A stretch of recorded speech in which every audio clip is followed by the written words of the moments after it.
두 번째로 색소 레이저에 대해서 설명드리겠습니다.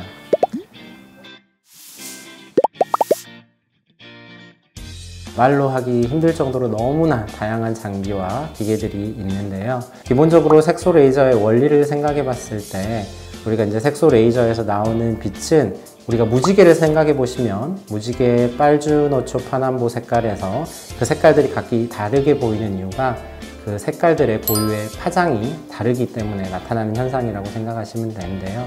그러니까 레이저 종류마다 갖고 있는 그 고유 특성에 따라서 색소에 조금 더 효과적인 레이저, 다음으로 혈관병변 같은 홍조나 이런 부위에 조금 효과적인 레이저, 혹은 진피 쪽의 모낭 같은 곳에 좀 효과적이어서 제모에 도움이 되는 레이저, 이렇게 레이저의 고유 파장에 따른 특성에 따라서 종류가 나뉜다고 생각하시면 되겠습니다.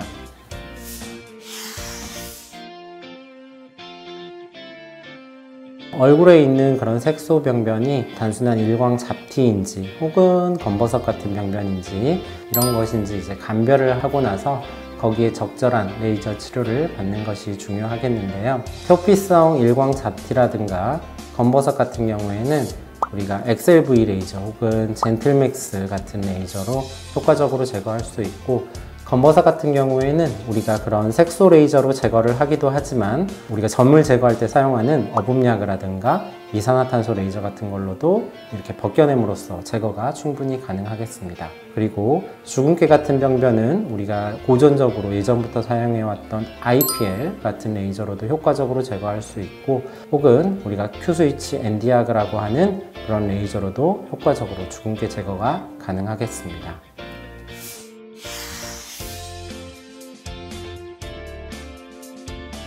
PAIH라고 해서 염증 후 색소 침착 반응 때문에 그렇게 되는 경우가 많습니다.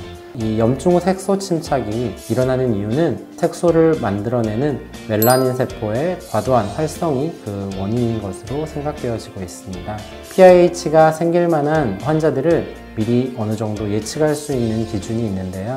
평소에 본인이 어디인가 상처가 났을 때 깨끗하게 아물지 않고 색소 침착이 오면서 흉터가 조금 잘 남으셨던 분, 그리고 기본적으로 얼굴 피부색이 약간 어두우신 분들, 그 다음에 이제 손가락 관절 같은 곳에 보면 관절 쪽에 약간 검게 다른 부위보다 색소 침착이 있으신 분들은 이런 레이저를 했을 때 PIH가 생길 수 있는 확률이 다른 분보다 조금 더 높다고 생각하시면 되겠습니다.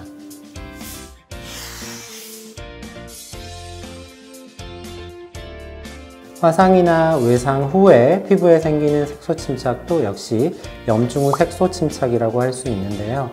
아주 오래된 흉터 같은 경우에 계속 색소가 남아있다면 Q-스위치 엔디아그라는 그런 레이저로 꾸준히 치료를 한번 해볼 수 있겠습니다.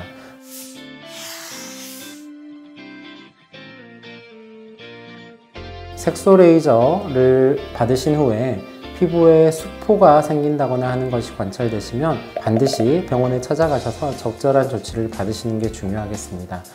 그리고 일반적으로 색소 레이저 종류마다 조금 차이는 있지만 이 피부 색소 병변을 뜨겁게 만들어서 태워버리는 방식의 그런 레이저들은 시술을 하고 나서 병변 부위에 검은 딱지 같은 것들이 자잘하게 올라오는 경우가 많은데요. 이것들은 파괴된 피부층이 가피가 생기고 그 안쪽에 이제 재생되는 과정이 일어나게 되는데, 그 안쪽 피부가 충분히 재생될 때까지 고의적으로 걷어낸다거나 긁어내거나 하지 마시고 자연스럽게 기다리면 대부분 일주일 내외로 해서 그런 가피들이 떨어지면서 색소 병변이 깨끗해지는 것을 관찰하실 수 있겠습니다.